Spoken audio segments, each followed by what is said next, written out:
Now, you might walk into a jewellery shop, you glance at the prices and suddenly your wedding budget, your investment plan or your maybe just a small chain dream all collapse in 1 second. Because gold is not just expensive right now, it's still off the scale. The Indian government has now made a move that sounds small on paper but could quietly shake the gold market. The central government has reduced the base import price of gold and silver. Now, that's the official value used to calculate customs duty when these metals enter the country. And yes, this does matter because India doesn't just buy gold, it's obsessed with the yellow metal. Let's look at what's happened.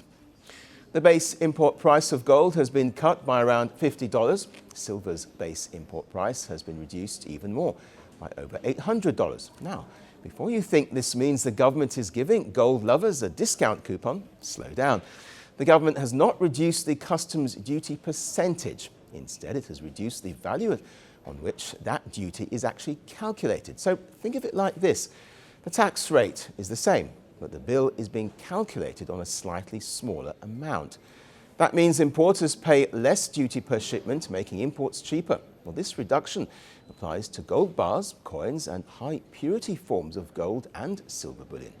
Jewellery itself is excluded, and so are imports through courier, post, or baggage. So the next question is, will gold become cheaper for you? Well, not immediately, because jewellery prices are not based only on import duty. They include making charges, retailer margins, GST, and the biggest factor of all, global gold prices, which are still hovering near record highs.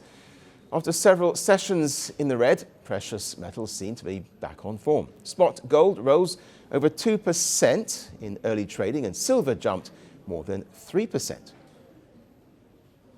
Gold has climbed back about the key $5,000 level, as geopolitical tensions have lifted the metal's safe haven appeal after U.S. forces downed an Iranian drone. Going ahead, gold prices may touch $5,100 in the very near term, and we are expecting the same $5,600 levels by the end of the first half or April end.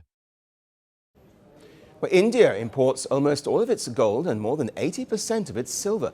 So even a small change in import cost can ease pressure on traders, jewelers, and the overall market. And the timing is not random.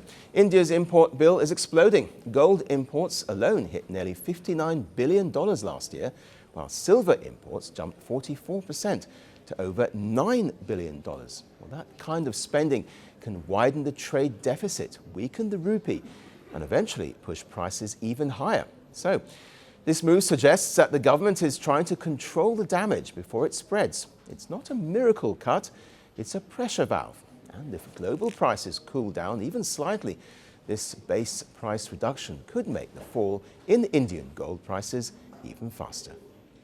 So next time you see gold rates drop, don't just thank the market, because behind that price tag is a government decision quietly rewriting the cost of India's yellow metal obsession.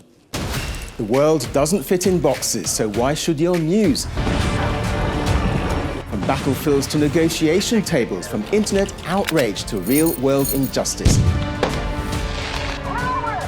The conversations everyone is having and the ones they're avoiding. It's the same show, but this new year, Firstpost America gets a new look. I'm Kerry Johnston, and this is Firstpost America.